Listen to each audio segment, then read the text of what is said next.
Hello, when do you pay estimated tax on your swing trading profits?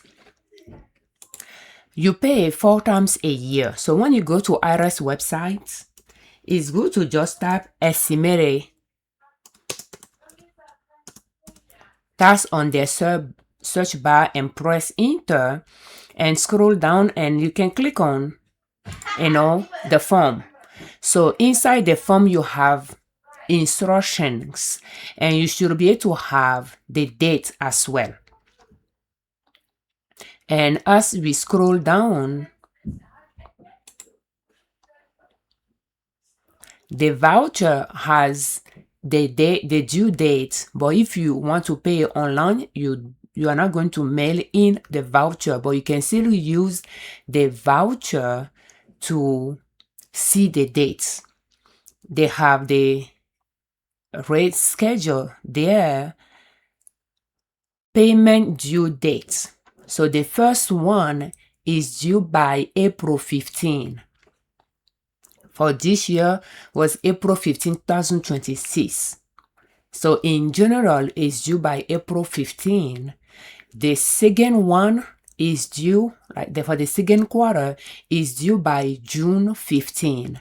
So January, February, March, profit from those 3 months, you pay that by April 15. That's the first quarter. And then April, May, you pay that by June 15. So that quarter is kind of short. But pretty much what I like to do is you can even try to include up to June that far when you're about to pay as well, to make a little bit of portion of June in that second quarter.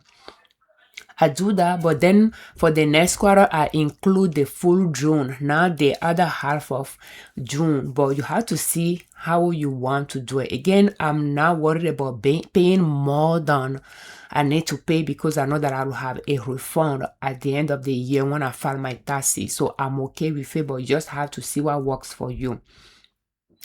What I like to do as well is I will say year-to-date profits. And then January to March, I will see that and do that first payments. And then year to date, when it comes to June 15, for June 15 payment, I will do year to date. You can do that on your brokerage account. Pull your capital gain report year to date one. Pull that from January to May, for instance, to see what the profit is. Apply the rate that you save to apply on the tax rate that you save to apply this year on it. You apply on it, you see how much you pay for you pay in April. You subtract it from that, because you calculated for year to date.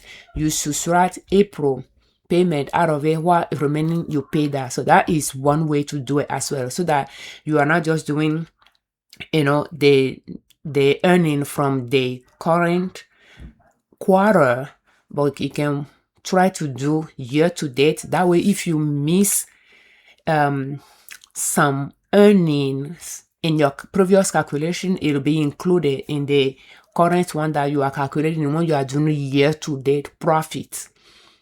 And then calculate the rate on it and subtract the previous estimated tax that you pay out of that estimated tax, to see the amount you need to pay this time and so forth. But the third quarter is paid by September 15. And then the last quarter, the fourth quarter, is paid by January 15 of the following year. So September 15 will include, in my opinion, June, July, August. And then January 15 will include September, October,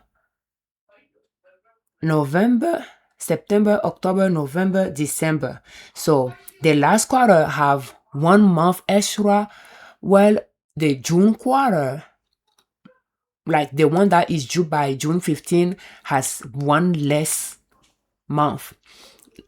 The January 15, the fourth quarter has one extra month, when the second quarter has one less quarter.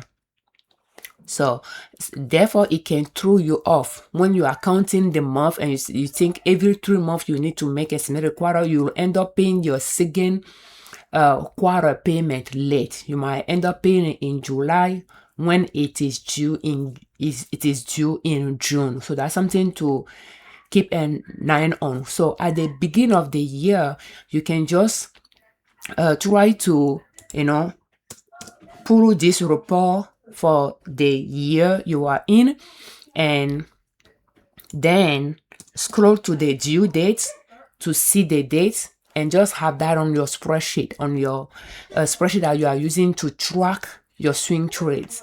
That way you know that by every month you will check what needs to be, or in your journal, and every month you just go through it to see things that you need to get done that month, so that you remember to pay your estimated tax. Yeah, it's good to do it online. It's free on IRS websites. That way you will, pay quickly.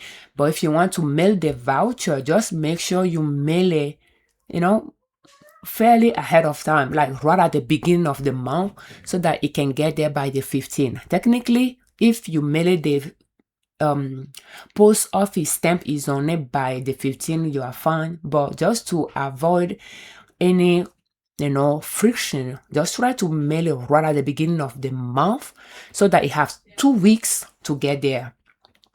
And that is if you are trying to add the voucher, you are trying to complete the voucher and send it in.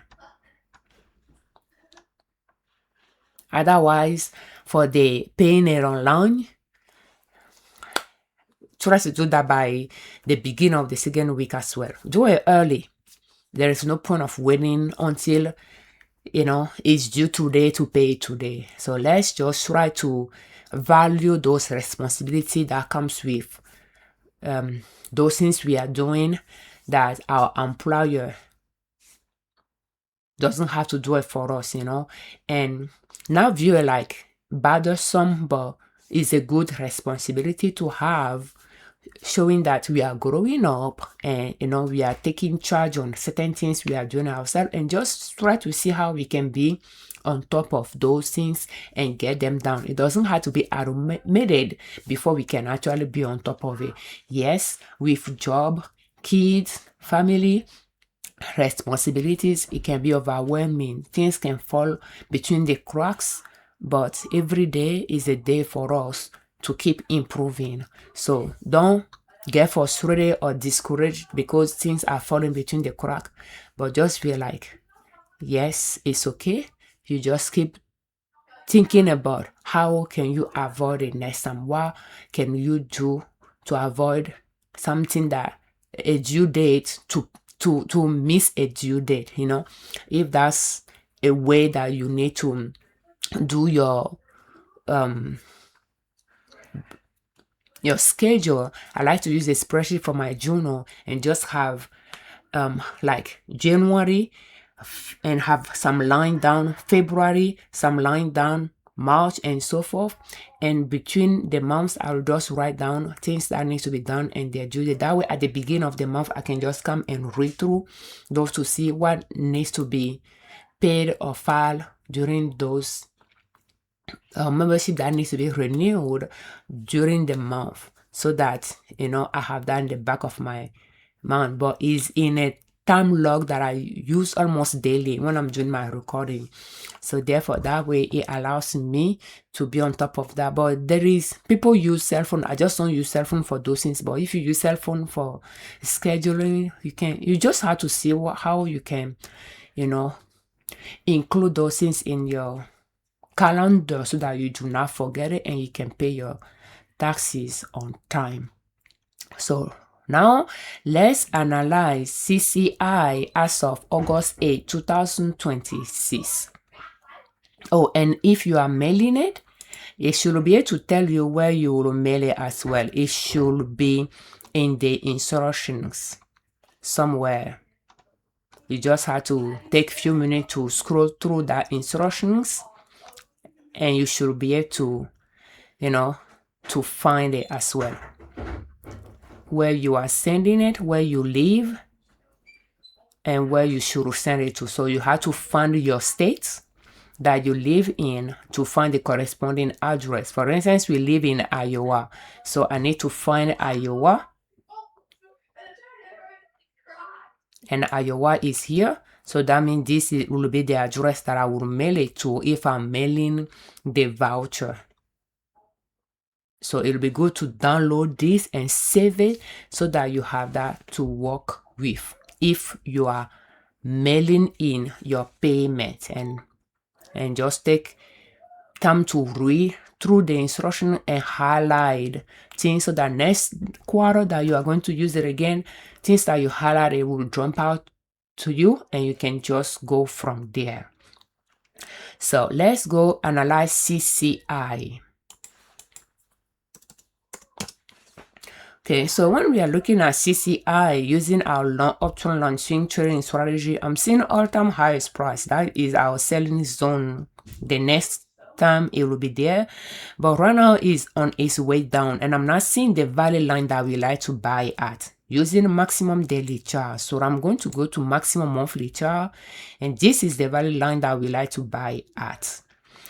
And right now is going to it, but it has not touched it. And when we are looking at this, is an investment type of stocks, more so than a swing trading type of stocks, because it took so many years of growth, so many years of going down again to the value line. So this is something that if we purchase it, we must well just forget about it in the portfolio, because if it's going to take this long to go that higher up before it's done climbing up, that is so many years here, and those that line are years. The S-axis has the dates and the Y-axis has the price. So that is like 1, 2, 3, 4, 5, 6, 7, 8, 9, 10, 11, 12, 13 years of growth. 1, 2, 3, 4, 5 years of climbing down. So if it's going to continue going up for that long, there is no point of selling it quickly. And that's why I like to use all-time highest price as the exit point to start thinking if I should sell it or hold on to it, but paying attention to the previous cycle to use that as well. So it's coming down to this valley, but it has not touched base with it yet, but it's very close to it. But since it touched base with it in the past, we will wait for that to touch base with it. But at any point, we could actually buy, if you want to. 62 is about $10 away from it. So we could still wait and continue observing it for that to touch base with it before we purchase it, if we still want to purchase it. Because again, this is something I'll call an investment type of stocks, because if I want to sell it after it reached all-time highest price, and it can continue climbing up for about 13 years. So that means I will have in my portfolio for more than a decade. So that's something I will think about before I buy. And when I buy, just take a note that this is not ready to sell, to sell probably after 10 years or so. So is it a stocks you will trade or invest in? So thank you so much for your time. We thank you very much for watching our videos.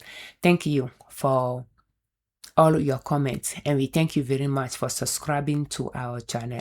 I'm Afiavi, and on our channel we share different ways to save money and different ways to make money to reach your financial independence. And swing trading could allow you to create another stream of income. Just start small and slowly you'll get there. When we are looking at this stock, for instance, though, let's look at the last time it touched base or it left that value line was at $14, and all-time highest price when it was done was $209. So 209 minus 14, let's just say minus $15 is $194 profit in 13 years, divided by 15 times 100, that is 1,293.33% return in 13 years. Is it a good profit? Thank you. As a disclaimer, I'm not a financial advisor. I'm not a professional trader. I just swing trade in my husband and I joint brokerage account, and I like to share what is working for us, what is not working, what I'm learning with you, so that if you find some tips useful, you can improve them. Because I'm not perfect, I'm learning as well. You can improve them to fit your personality type, your risk tolerance, and use them in your own financial success journey. And for more videos in this series, will you please check the playlist How to Start Swing Trading Step by Step Using Long Option Lines in the description of this video. And that playlist has more than 200 videos so far related to swing trading. And when it comes to this particular stock, that is the strategy we use. Why selling it early if it has that many years of growth to it? You can see what the return is. That's why I like to look at the previous cycle to see how far it can continue to go up before it will decide to come down, knowing that it's going to be going up and down along the way.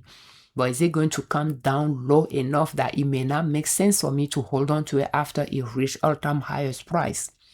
Otherwise, when it reached the first all-time highest price, I might hold on to it longer, again, because of that return that some stock can give you. But this one is so many years of growth that looking at that return, is it something you will consider or not?